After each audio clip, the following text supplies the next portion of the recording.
This is Seasons of Discontent with your hosts Rick Snyder and Matt Combs.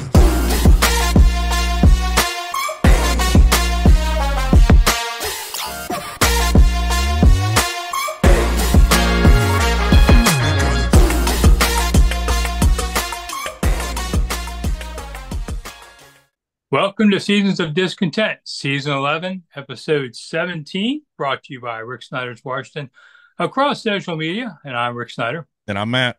And we're back discussing all things Washington Commanders because we want to talk about anything else. So please like, share, subscribe, and hit the dollar sign at the bottom if you're watching on YouTube. All right. As they say, Hail Mary, full of grace. I've seen a few Hail Marys over the years work. Most times at halftime, more so than the end of a game. But this was the first time for the Washington Commanders to win a game on a touchdown on the last play of the game since Elias kept records in 1970. If there's one before that, whatever. No one's alive to have seen it. But this was unprecedented, and it's like an earthquake hit that stadium. I've never seen anything like that in the 27 years there. Mm-hmm. It's only a regular season game. You didn't beat a real particular name opponent. But man, it was still exciting because you just were shocked that they pulled it off. Yeah, and you know, obviously the Hail Mary is the play, but we cannot discredit what was done during that entire drive. I mean, the first the throw to Ertz, the one that skipped the ground, you're thinking, oh crap, okay, that burnt a lot of time, but in reality it didn't. And then, the other throw over the middle to Ertz, which we used the last time out. And then, of course, the slant to Terry that took 3 seconds off the clock and added like 12 extra yards. It got them close to where they needed to be. Jaden threw it where he needed to throw it. They practiced the play. Noah Brown was right where he was supposed to be for the touchdown. Honestly, Rick, I will say this. It didn't need to come to the Hail Mary, and I don't see a lot of people talking about this, but the touchdown to Ertz was a catch. He had it in his hand the whole way down. He had his hand between the ball and the field, and it was yanked out at the end by the defender when they were on the ground. The touchdown to Zacchaeus, that should have stood. The refs tried to screw us this entire game, but they could not take away the Hail Mary. There was nothing they could do about it to take that one away. That was one of the most poorly officiated games I've ever seen in my life. The only reason we had one timeout was because the refs decided to stand over the ball until 5 seconds remained in the play clock and expect us to get the play off. And then the other one was burnt when nobody had even completely lined up and they called a false start penalty on Trent Scott. That was the officiating crew in this game. I hope they got a talking to by the NFL, but I'm sure they didn't. But I one can hope, because that was a terribly on both sides of the game, both sides of the ball.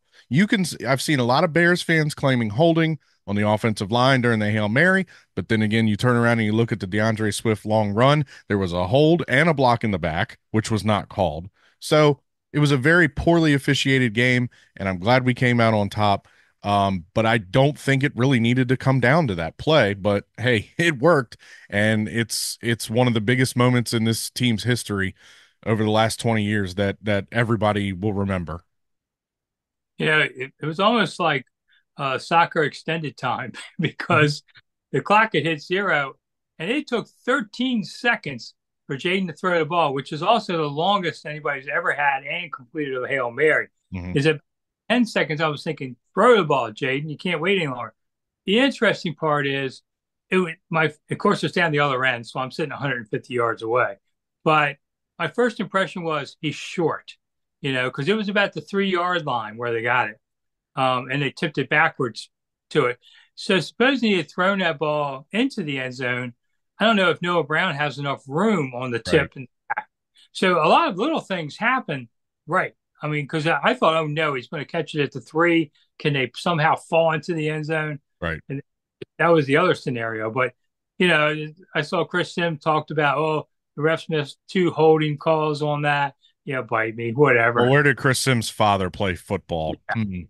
Haters. There might be a little bit of hate there. And there may have been a little hate from old Romo during the broadcast too. I know you were at the game, but Tony Romo called for Marcus Mariota to come in and throw the Hail Mary.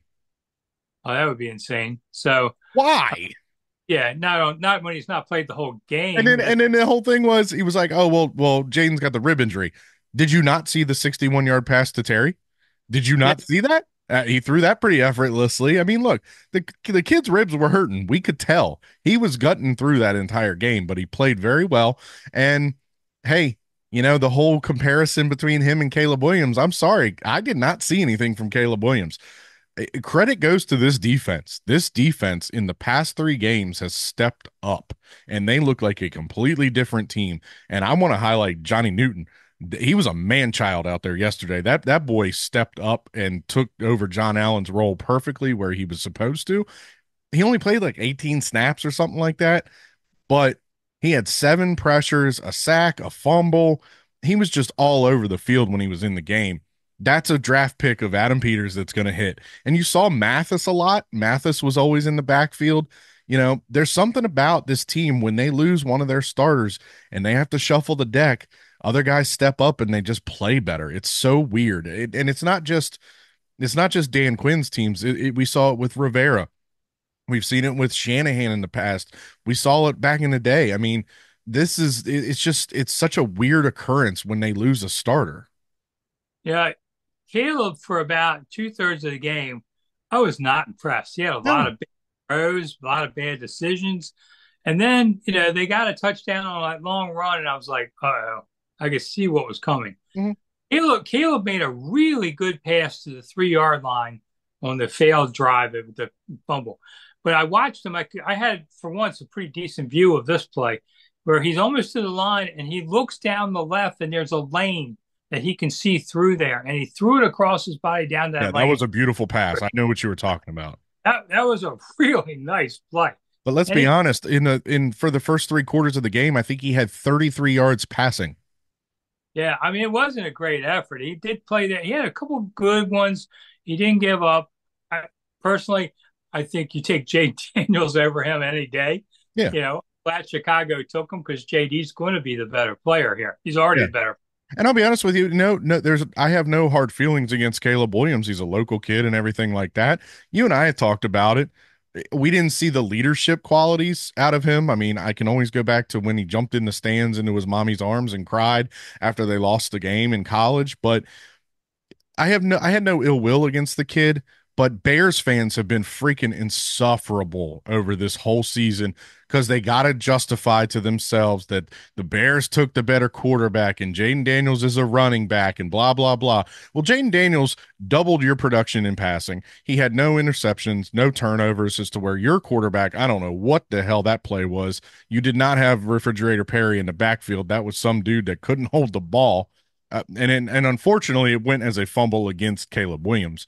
But up until the fourth quarter after Swift's long run, Caleb Williams looked like doo doo. I mean, there's no other way to put it. So it's like I said, it's nothing against Caleb the person. It's against every single one of the Bears fans that I've had to hear all week talking about how Jaden's this and Jaden's that, and Caleb Williams sending a duck to Jaden Daniels apparently at the facility. I mean, that's just sportsmanship. I get it, but still, it's just I'm so happy that Jaden did what he did. Yeah, I mean, Caleb is. It's a decent quarterback, but no, I'd take JD all day long. And it was um, that running back, they used the offensive lineman for a running play at the goal with the game on the line.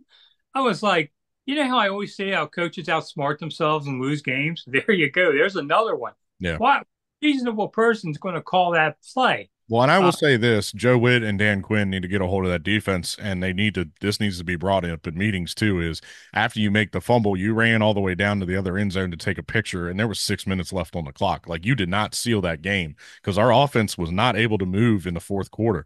The third and fourth quarter, the first half, we were moving the ball pretty well. Obviously, we couldn't finish drives. But in the second half, the Bears defense really clamped down, and this offense was not really able to move the ball all that much. So I would definitely have to say something to the defense about over. Hey, you want to talk about over celebrating? Obviously, Tyreek Stevenson of the Bears, he's going to get a little bit more ridicule for his celebration with 3 seconds left while the play is still happening.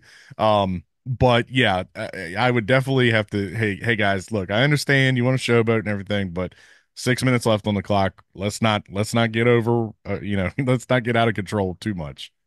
I was a Bears coach, I would have that corner in my office and saying, "Okay, which do you want to want me to fine you or make you run laps till you puke? Because we're doing something, you dummy."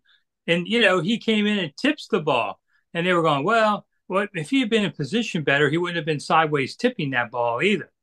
So that contributed to it all. Yeah. I thought, idiot, what an idiot, man! If I was his teammates, I'd want to just whack. You get a code.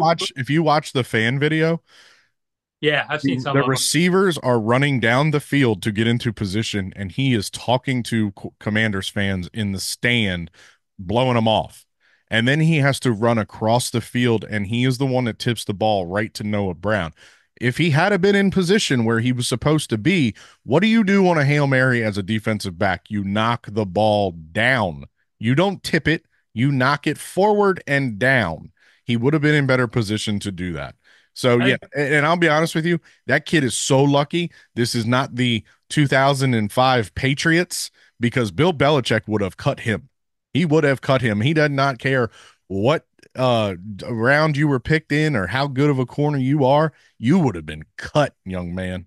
I'm surprised he wasn't given a code red on the flight back, you Yeah. know, my teammates, because man, that was just a selfish, stupid play. Yes.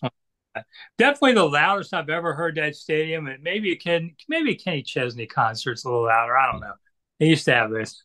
I don't go to redneck concerts, but by the way, Army Navy is playing at the Northwest Stadium. I didn't know that. December 14th. So we're getting the Army. I went to one last time they had it there, and it was great to see. I used to cover Navy, 30, 40 years ago. But I just thought that was wild. Yesterday, they were telling me, oh, Navy game's going to be here. I'm like, what are you talking about? All right, anyway. Well, hey, before you move on, I have one question for you as someone who has covered this team for as long as you have. What is a bigger moment?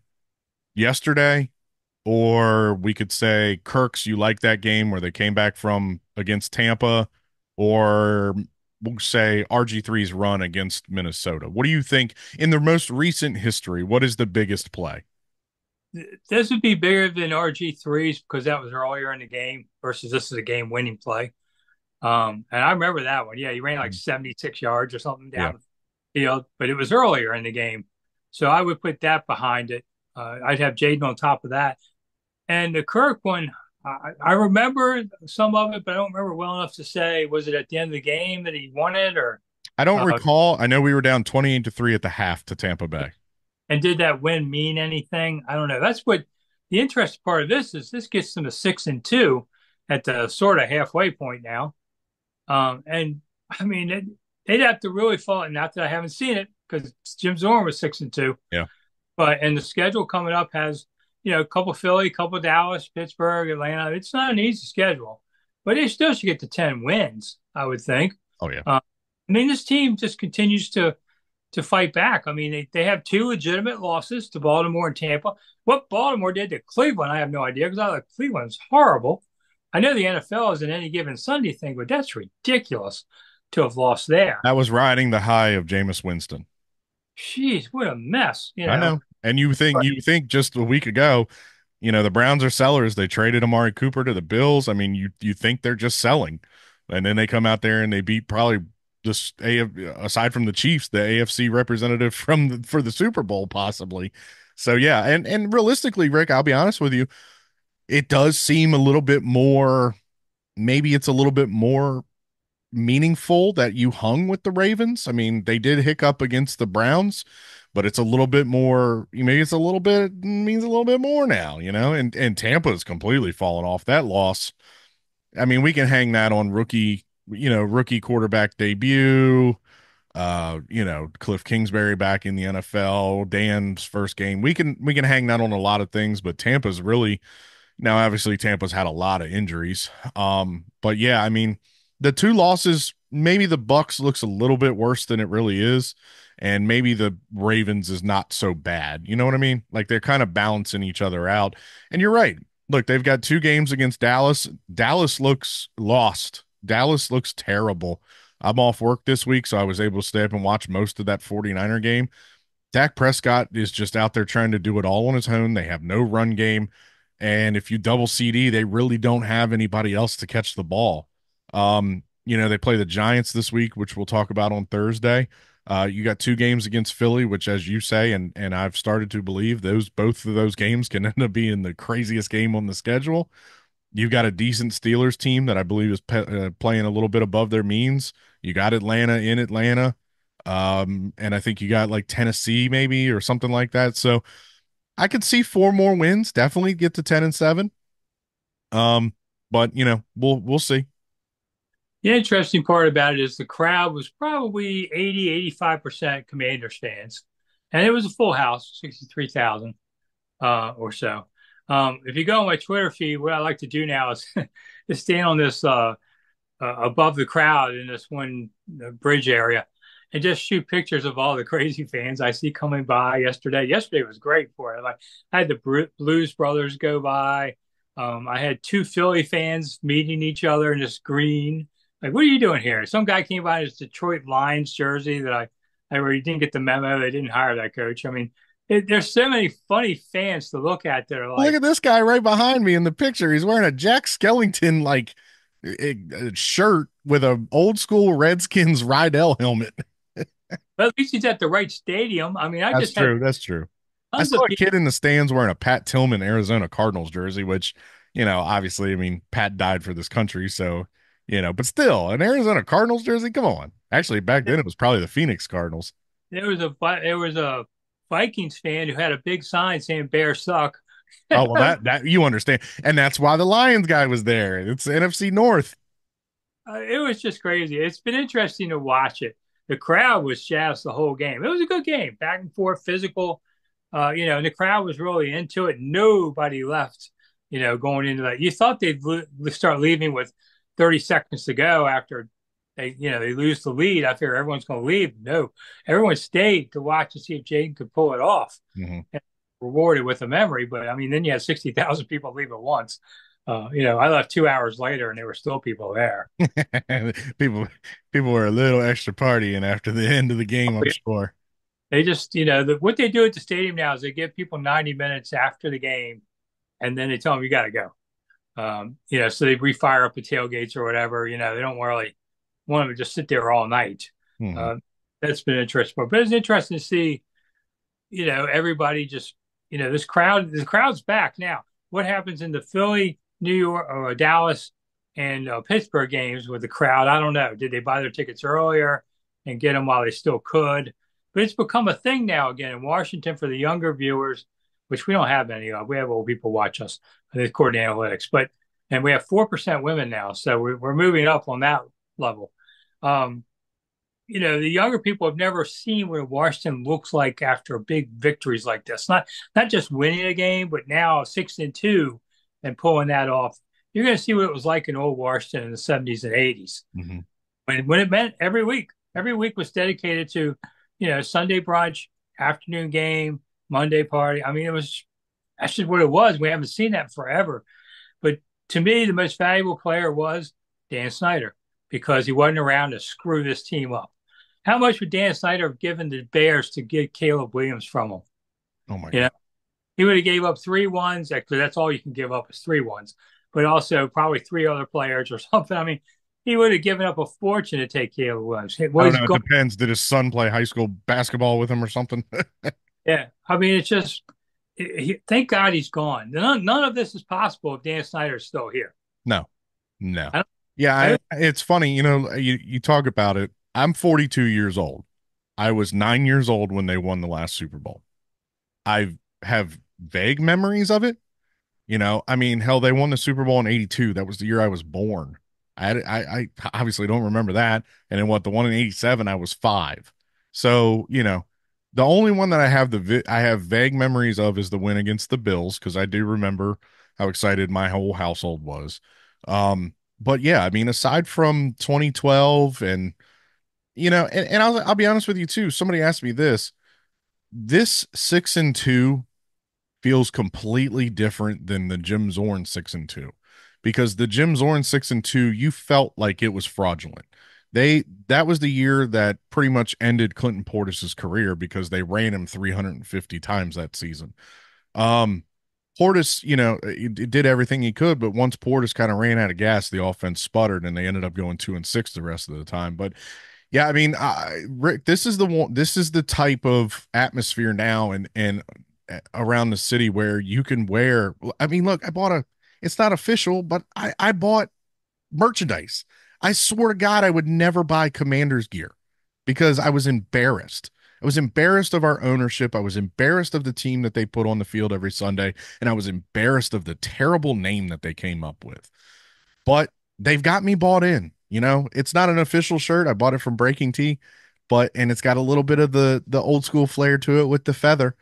But I've bought in. I've bought in. It feels differently. I don't know if Harrison team had witch doctors come in and just blow sage through the air conditioning unit just to exorcise the demons of Dan Snyder. But you can feel it. You can feel this is different. The fans coming back. There is a buzz about this team. You turn on Sports Center and Jaden Daniels is the number one first topic that they talk about on First Take on Sports Center. You turn on NFL Network and it's Jaden Daniels. It's the Washington Commanders. It ain't Dan Snyder, cheerleader boom boom videos and disgrace anymore. It's just feels so different.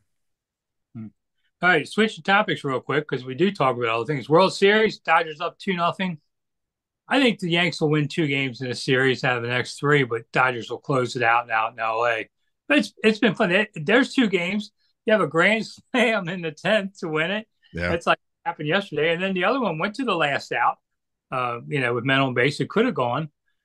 So I wish they weren't, finishing at 11:30 at night, but the World Series, Dodgers, Yanks, pretty much been what we thought it would be.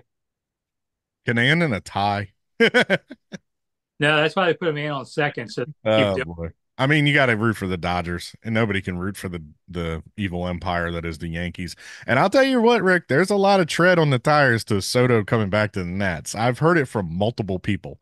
So that's something to keep the eye on. I don't think the Lerners will spend the money. It's going to take $400 million to get him back here. So we'll see, though. But yeah, go Dodgers, I guess. All right, and then finally, Halloween is Thursday when we have a new show. But according to a poll I got in the mail by some Bed Carolina, I think it was .com, it had what was each state's favorite Halloween candy. What do you think? Since we're Marylanders, what do you think Maryland's favorite Halloween? You already told me. You already told me what it is, so I'm not going to guess. All right, so Milky Way, which is a poor man's Snickers. I don't know who eats that. I mean, I'll eat one if they're around, but I wouldn't, it wouldn't be my choice. So what are you going to be character-wise?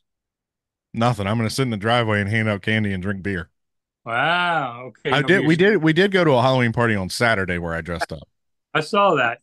That was Guy Fieri. Yeah, okay. The celebrity chef, Guy Fieri. I was staring at your wife, not you. I didn't know who she was definitely a good-looking cheeseburger, wasn't she? Oh, is that what it was? Okay.